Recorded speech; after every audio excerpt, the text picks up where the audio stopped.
So I said, so everybody at this campus sucks, huh? She's like, yeah, unbelievably apathetic. Nobody gives a crap about anything. I don't believe in apathy. I don't think apathy is caused by bad members. I believe apathy is caused by poor leadership, uninspiring leadership. As I travel around the country, I see so many student organization leaders, really good students, people that are working hard, that care so much, and they get so fed up and cynical and kind of exhausted because they look around and they think nobody cares. Nobody is connected.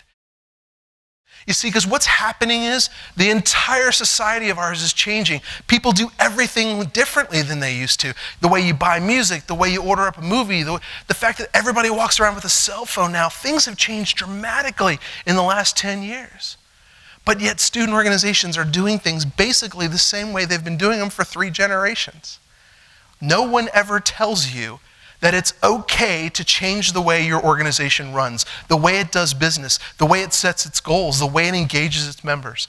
If you sit and think, what could we do to make this organization really responsive to what students today really want? You could completely change the way your organization interacts on this campus and make it a much more dynamic, engaged organization. You really can't be that shocked when people are not that motivated. And you can't go and say, all our members are apathetic, they don't give a crap, they don't even come to meetings, when you're not doing anything that motivates them. So I want you to think like a marketer for a second. I want you to think, if you're trying to market to people 18 to 25, which is the majority of people on this campus, maybe you should know a little bit about what the marketers know about. Try to look for positive ways to use some of these motivational things, and people will start having more fun. And when people are having more fun, more people will join your organization, and more people will come to things that they sign up for. You need to celebrate those in your organization who get it. Celebrate those who show up. Stop worrying about the people who don't come to your events. Don't go to your meetings and get all bent out of shape about the 6 people who didn't come and that you're in a crabby mood with the 10 who did. Instead, start having events where people have a really good time. And who cares if it's 20 people or 200? Make sure the 20 people who show up have an awesome time.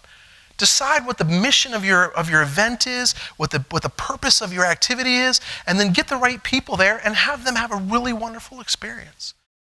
Mandatory equals lazy. Sorry to tell you. We think that we'll just make everything mandatory and fine people if they don't show up. Never again in your life will you be able to use that leadership tool. Never again. It's lazy. But if the only way you motivate people to come is by saying it's mandatory, that's not smart leadership. You know what the tough thing is? The tough thing is making events and doing things in a way that people want to come. That is harder. If you can learn to do that, then you will have gotten the maximum leadership experience out of what you're doing. Why do you meet when you do? Why? Some of you have never asked that question. You meet once a week. Why? Is it because everybody really likes getting together once a week and everybody has a good time? Then awesome, keep doing it. But for some of you, you're operating on a model that's outdated. See, because in the old days, we had to have weekly meetings because it was the only way we could get information out. Now you've got texting and Facebook and email and all kinds of ways that you can get the information out. So the question is, why are you meeting as often as you are? If it works for you, then keep doing it. If it doesn't work for you, then try it differently for a month. If I was president of your group, regardless of what your group is, the first rule I would institute, no more reporting. No more reporting. You have 1 meeting a week or 2 meetings a month to move that organization forward. Reporting is not a good use of your time. Some of you are like, well, if we got rid of reporting, what the hell would we do? Yeah, what would you do? Maybe you'd spend some time tackling some of the big chronic problems that challenge your organization. Never again in your organization allow someone to announce the start time of a meeting or an event without announcing the end time. The end time. Why is this important? Because a lot of students these days have a lot of other things going on. What you've just taught them is you respect their time. You respect their time. If I have a job, I can plan a shift afterwards. If I have a boyfriend, girlfriend, significant other, I can go see that person after the meeting because I know I can actually maintain an appointment for that. Every organization you will ever be part of for the rest of your life has thirds. Thirds. Every organization, if you have 3 or more people, your homeowners association meeting someday, your workplace, your child's PTA meeting, your fraternity, your sorority, your student government, your programming board, whatever you're part of right now has thirds. So let me ask you, top third people, who do you spend all of your time worrying about? The bottom third. Because leadership this is a learning laboratory for leadership, and you have not yet learned. You think that if we just make the bottom third good, then everything will be perfect. It doesn't work.